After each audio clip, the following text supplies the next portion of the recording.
You can now get a 30-day trial to experience The Athletic for free. Visit the link in the description below to try it now. After the curtain fell on the Showtime Lakers, and before Air Jordan went stratospheric, the bad boys reigned. This is the story of how the Detroit Pistons became the most hated team in basketball and ruled the NBA. For much of the 1980s, the NBA landscape was dominated by two teams, and more specifically, two players: Earvin Magic Johnson and the Los Angeles Lakers, and Larry Bird and the Boston Celtics. The Lakers and the Celtics accounted for 8 NBA championships between 1980 and 1988, and the rivalry between Magic and Bird brought the league out of the doldrums and into the mainstream. Meanwhile, the Detroit Pistons were constructing basketball's next great team. Detroit, a city synonymous with the motor industry, was in steep decline at the start of the 80s, and its basketball team's prospects appeared equally as bleak. The Pistons won just 16 games in the 1980-81 season, and only 20 the year after. But their fortune began to change with the 1981 draft, when they selected Isaiah Thomas with the second overall pick. A 6'1" point guard, Thomas was undersized but possessed undeniable playmaking and scoring skills. What's more, having endured a difficult upbringing on Chicago's West Side, his boyish smile concealed a grit and toughness that saw him embrace the game's physical side and never shy away from confrontation. In a 13-year career, Thomas would be named an All-Star 12 times, and is remembered as one of the great floor generals. Midway through his debut season, the Pistons signed center Bill Lambie from the Cleveland Cavaliers. A relentless trash talker who trod a fine line between physical play and outright violence, Lambie would become arguably the most universally hated player of the 80s.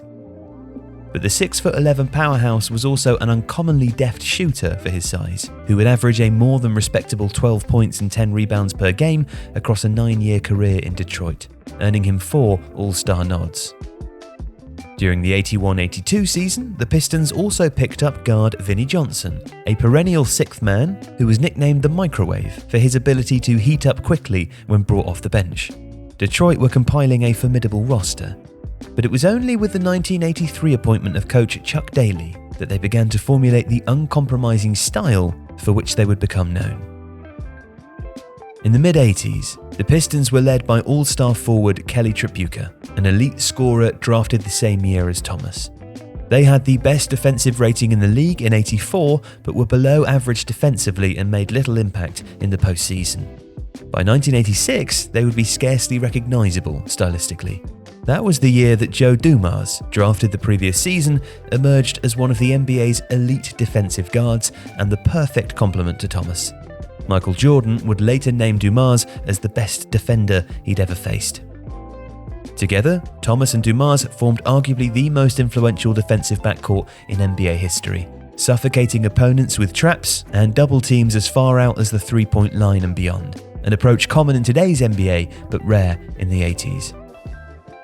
Rick Mchorn had been picked up the previous year too, and he gradually began to take on a more prominent role. Standing 6'10", Mchorn formed an almost literal 1-2 punch of physicality and antagonism with Lambie. And 1986 also saw Detroit trade Tripucka for multi-time All-Star Adrian Dantley and select power forward Dennis Rodman with the 27th pick in the draft.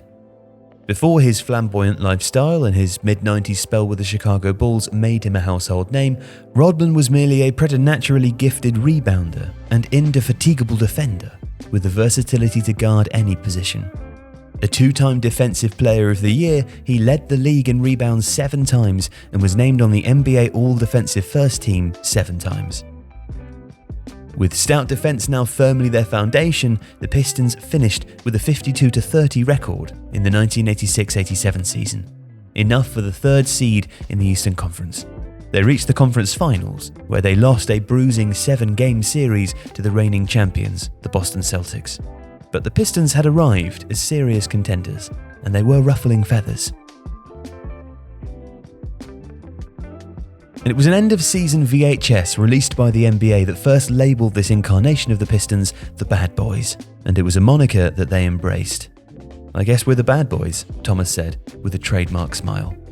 Detroit embarked upon a run of 3 successive NBA Finals appearances between 1988 and 1990, each time eliminating Jordan's Bulls along the way. The Pistons devised bespoke tactics for defending the Chicago superstar that they called the Jordan rules. Thomas described the strategy as being to play him tough, to physically challenge him, and to vary defenses so as to try to throw him off balance. "We didn't want to be dirty," Daly later explained. "I know some people thought we were, but we had to make contact and be very physical." However, Jordan himself bristled at what he considered dirty play. After reaching the NBA Finals in 1988, Detroit lost in 7 games to the Lakers of Magic and Kareem Abdul-Jabbar. At this stage, the Pistons' bad boy reputation preceded them, and they were aggrieved at what they thought was a conspiratorial attempt to prevent them winning the title when Lambie was whistled for what would become known as the Phantom Foul on Abdul-Jabbar. The Lakers legend scored both resultant free throws to help rescue his team from the brink of elimination. But Detroit returned the following season with their title determination redoubled. In February, Dantley was traded for Mark Aguirre, a capable scorer and defensive upgrade, and they finished with a franchise-best 63-19 record. They exacted revenge on the Lakers with a 4-game sweep in the finals to capture their first NBA championship. And the Pistons would reach the finals again in 1990, this time breezing past the Portland Trail Blazers, victorious by 4-1.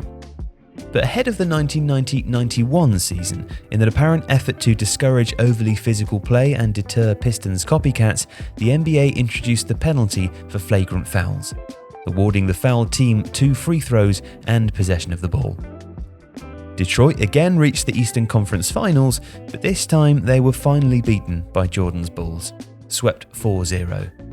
The Pistons players left the court without shaking hands with their opponents, a snub that Jordan admits irks him to this day, and a motivating factor behind Jordan allegedly only agreeing to play on the USA Basketball's Dream Team at the '92 Olympics on the condition that Thomas would not be selected, despite Daly serving as the team's head coach.